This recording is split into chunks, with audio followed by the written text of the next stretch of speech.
Bonsoir à tous. Dans notre dossier ce soir, le prochain synode des évêques sur la nouvelle évangélisation. On en parlera avec Monseigneur Ray, auteur de ce livre.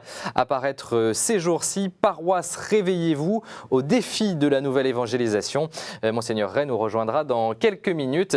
Défi qu'on évoquera également avec Antoine Nuis, directeur du journal Réforme. Rendez-vous donc en fin d'émission. Mais d'abord, l'actualité sociale avec le vote cette nuit à l'Assemblée nationale d'un projet de loi sur le logement social. Le gouvernement en avait fait l'une de ses priorités. Le texte porte à 25% la proportion minimale de logement social dans les communes. Alors comment réagissent les associations chrétiennes? Écoutez les réactions du père Bernard Devers, le fondateur d'Habitat et Humanisme. Ce texte, il n'est pas innovant, puisqu'en fait, il s'inscrit simplement, c'est la modification du quantum. On passe de 20 à 25%. Mais il n'y a pas aujourd'hui, en fait, ce texte ne dit pas, bien voilà ce qu'il faudra réaliser. Il n'y a pas, au fond, peut-être la lacune de ce texte, c'est qu'en fait, la mixité, la diversité sociale n'est pas suffisamment prise en compte. Et donc, avec tous les risques de stigmatisation des territoires.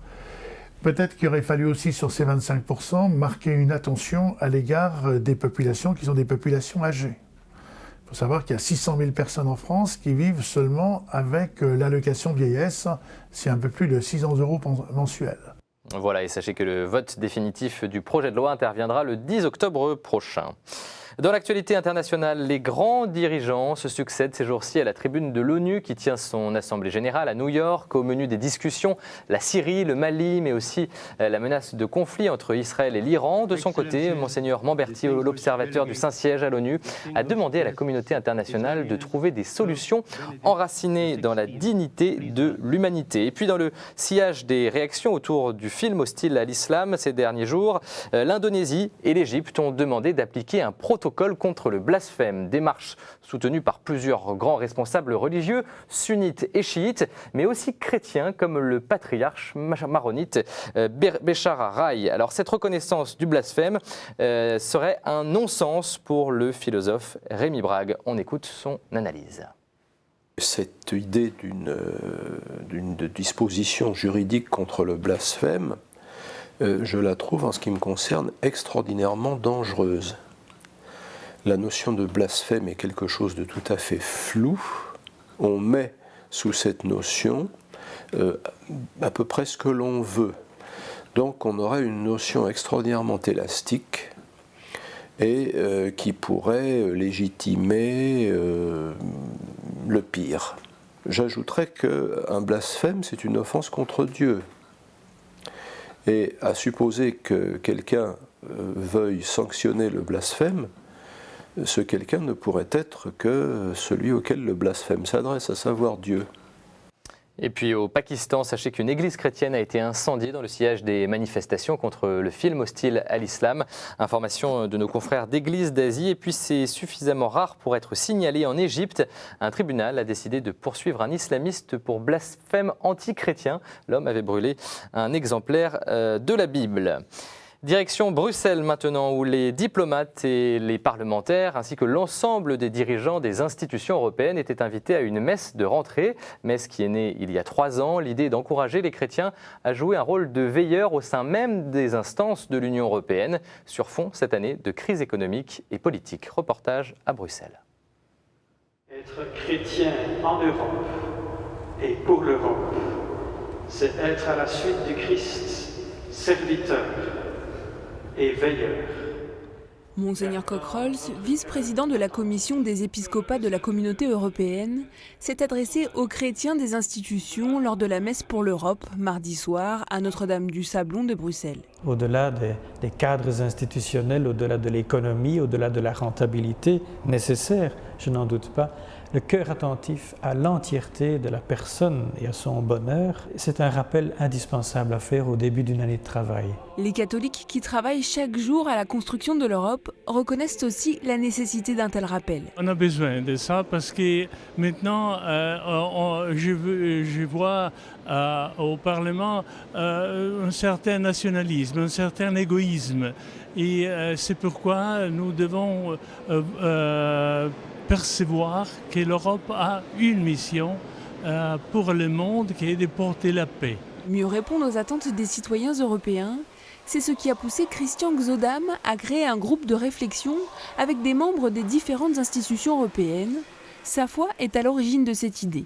L'Europe, c'est très hétéroclite. Et nous, les chrétiens, nous jouons à part, comme dans un orchestre. C'est important que notre instrument est aussi entendu. Monseigneur Cockrols l'a aussi rappelé, les chrétiens impliqués dans la cause européenne n'en sont pas les détenteurs, mais les serviteurs. On reste en Belgique où Monseigneur Harpigny, évêque de Tournai, vient d'ouvrir le premier synode belge depuis Vatican II. Vous voyez les images, c'est un grand chantier de réflexion pour l'avenir du diocèse. Dans un an, l'Assemblée synodale publiera des pistes concrètes. Messe d'ouverture à laquelle Monseigneur Ulrich a participé. L'archevêque de Lille est venu bien sûr en voisin. À Rome, la visite ad limina des évêques de France se poursuit. Cette visite, vous le savez, est un pèlerinage sur les tombes de Saint-Pierre et Saint-Paul.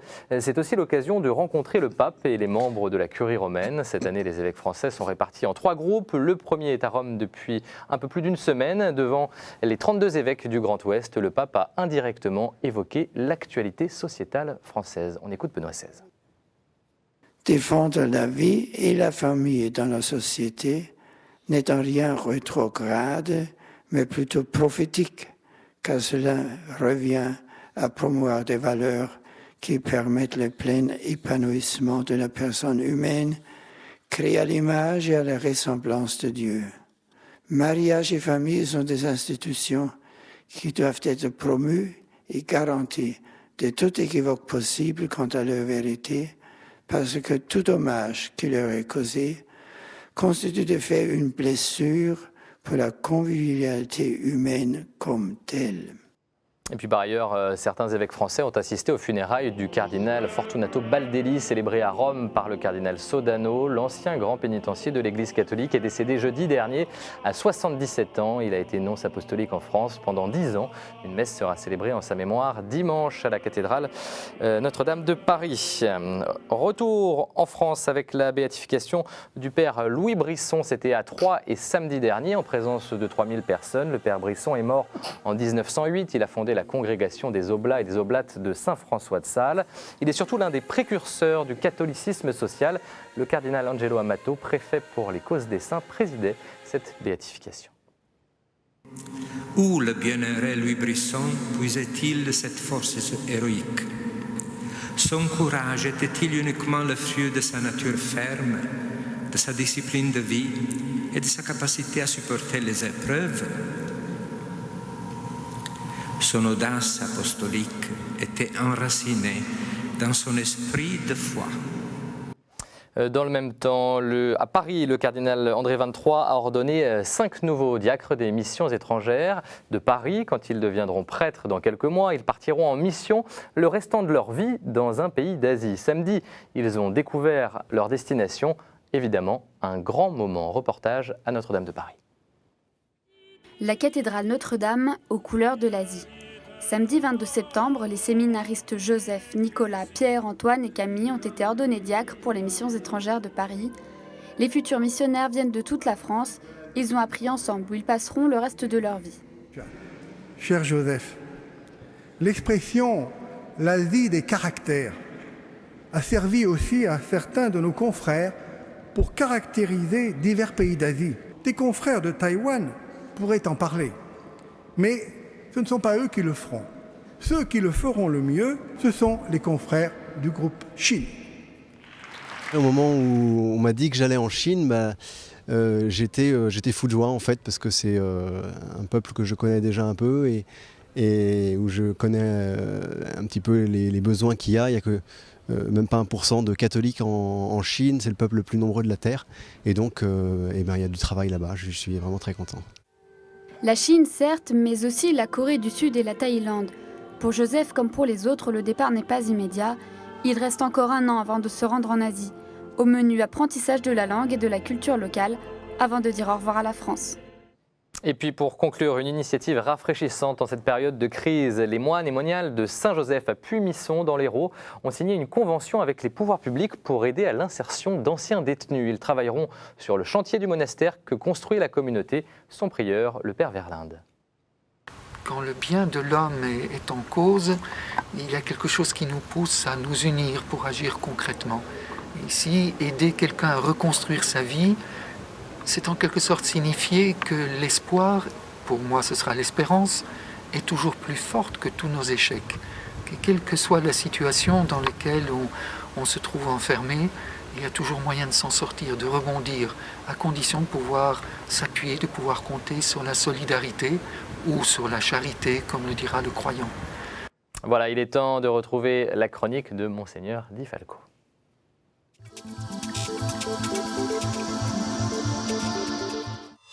Bonjour, je voudrais vous parler du Père Pedro et de son action à Madagascar.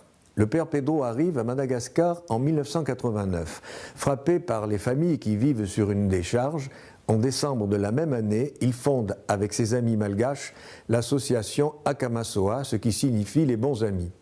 Ses objectifs consistent à redonner une dignité humaine aux populations les plus pauvres, issues de la rue, grâce à un logement décent, qu'elles contribuent à édifier, la scolarisation obligatoire des enfants et un travail rémunéré. En 17 ans, l'association a accordé une aide d'urgence à plus de 300 000 personnes en détresse.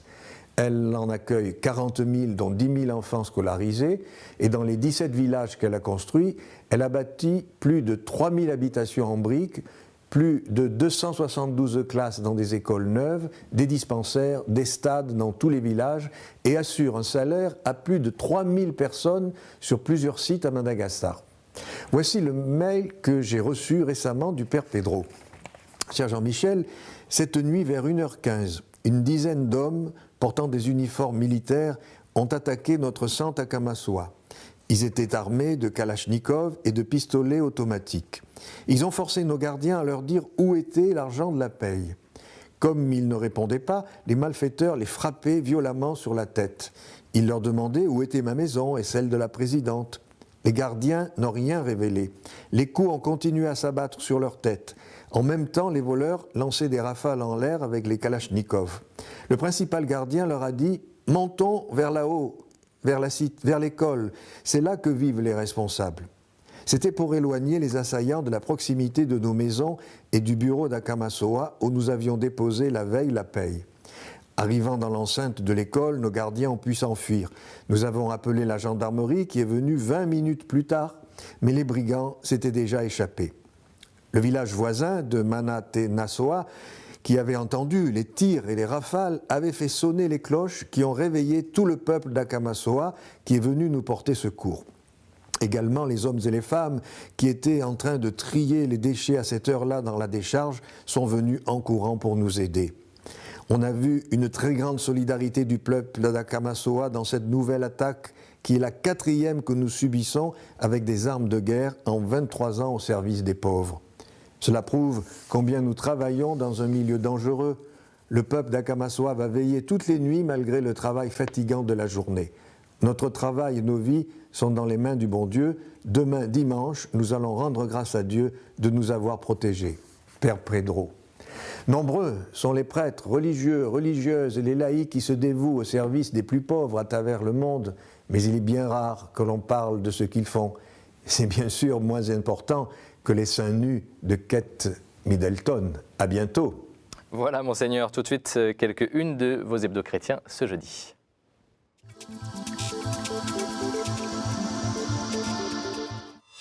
Et on commence avec La Vie qui a choisi de publier la même une que le magazine publiait le 3 octobre 1962.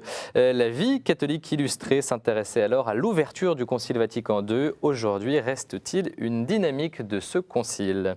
Famille chrétienne se penche sur la morale qui pourrait figurer dans les emplois du temps de nos enfants dès la rentrée 2013. Et pourtant, la morale est avant tout une affaire de famille, selon Famille chrétienne.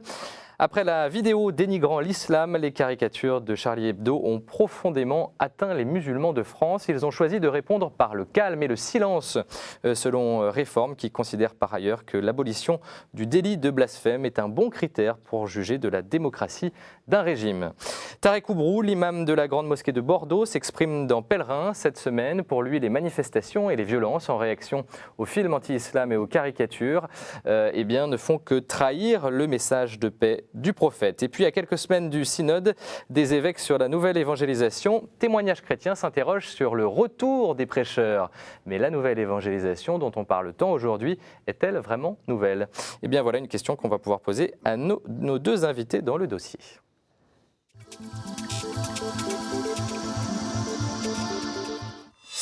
Et ce soir, on va donc parler de ce synode pour la nouvelle évangélisation qui s'ouvrira le 7 octobre à Rome. Le Vatican a publié la liste des pères synodaux qui participeront au synode. Parmi eux, 2 évêques français, dont Monseigneur Ray. Bonsoir, Monseigneur. Bonsoir. Vous êtes l'évêque de Fréjus-Toulon et puis votre dernier ouvrage est publié ces jours-ci, Paroisse, réveillez-vous au défi de la nouvelle évangélisation. Pour évoquer cette question de l'évangélisation et de la nouvelle évangélisation, un pasteur protestant, Antoine Nuis, bonsoir. Bonsoir. Vous êtes le directeur de Réforme, l'hebdomadaire protestant. On est ravis de vous recevoir pour la première fois sur ce plateau. Merci. D'abord, une petite question pratique. Vous allez être l'un des pères synodaux de ce synode, Monseigneur Ray. Qu'est-ce que ça veut dire? Quel va être votre rôle, brièvement? D'abord, le synode, c'est un cénacle, un temps de prière, un temps de partage entre les évêques autour d'un certain nombre de documents, l'instrument de travail qui a été donné, et à partir duquel va apparaître, à travers des groupes de partage, de linguistique notamment, une réflexion commune sur la nouvelle évangélisation dans la perspective de la transmission de la foi. Et le travail de l'ensemble du synode, normalement, donne lieu à une lettre, une exhortation apostolique du Saint-Père qui se ressaisit des conclusions du synode pour pouvoir donner une orientation de fond à l'Église. Donc c'est une démarche de rencontre, de prière, de réflexion pour que l'Église s'approprie cette nouvelle donnée missionnaire qui est celle d'une évangélisation, qui ne veut pas dire un nouvel évangile, le même évangile, mais exprimer une société qui est profondément changée. Qu'est-ce que vous en attendez, vous, personnellement, de ce synode? On sait que vous êtes très impliqué dans cette pratique, dit-on, de la nouvelle évangélisation. Une expérience ecclésiale, d'abord, de pouvoir vivre ensemble 3 semaines, je veux dire jour et nuit, pas la nuit, heureusement, on se repose, mais continuellement avec les pères synodaux autour du Saint-Père qui, normalement, est présent dans ce genre de rencontres assez continuellement. Et puis, je dirais, de la part du Saint-Père, une réflexion, une espèce de synthèse doctrinale. Parce que derrière le mot évangélisation, on peut dire beaucoup de choses. Et dès que... C'est un peu la question que posait Témoignage chrétien. Oui, dès qu'il y a une initiative un peu innovante, c'est la nouvelle évangélisation. Mais quel est le fond doctrinal? Quelle est la synthèse globale? Et je crois que dans sa posture de magistraire suprême de l'Église, le pape peut avoir, avec sa science théologique, cette vision globale dont on a vraiment besoin. Mais la vision de l'évangélisation était nouvelle. Enfin, je dirais, ça fait 2000 ans que nous sommes appelés évangélisés. Et je pense que ça fait 2000 ans que l'Église comprend ce que signifie le mot évangéliser.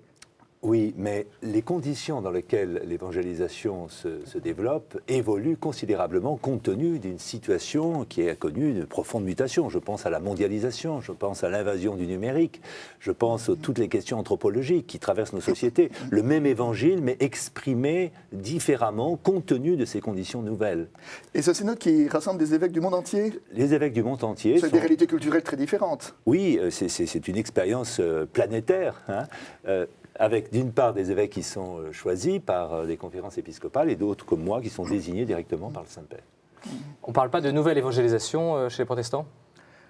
Le mot évangélisation, pourquoi faut-il y attribuer l'adjectif nouveau? Enfin, je veux dire, l'évangélisation, c'est l'évangélisation, c'est rendre compte, témoigner de sa foi. Alors, c'est vrai que le monde change, c'est vrai que la réalité des églises, en tout cas en France, dans les pays occidentaux, se modifie, et de ce fait-là, il y a peut-être une nouvelle orientation pour l'évangélisation, mais l'évangélisation reste l'évangélisation. Elle est nouvelle dans le sens où, effectivement, par exemple, je m'adresse à des personnes aujourd'hui qui n'ont pas forcément de culture chrétienne. On n'est plus avec un langage qui faisait partie d'un socle culturel commun. On s'adresse aussi à une majorité de familles qui vivent des difficultés conjugales, familiales, etc. Et donc toutes ces transformations interpellent notre manière de dire l'Évangile, de le proclamer, d'être une présence d'Église. Paroisse, réveillez-vous, c'est ce que vous dites dans votre livre.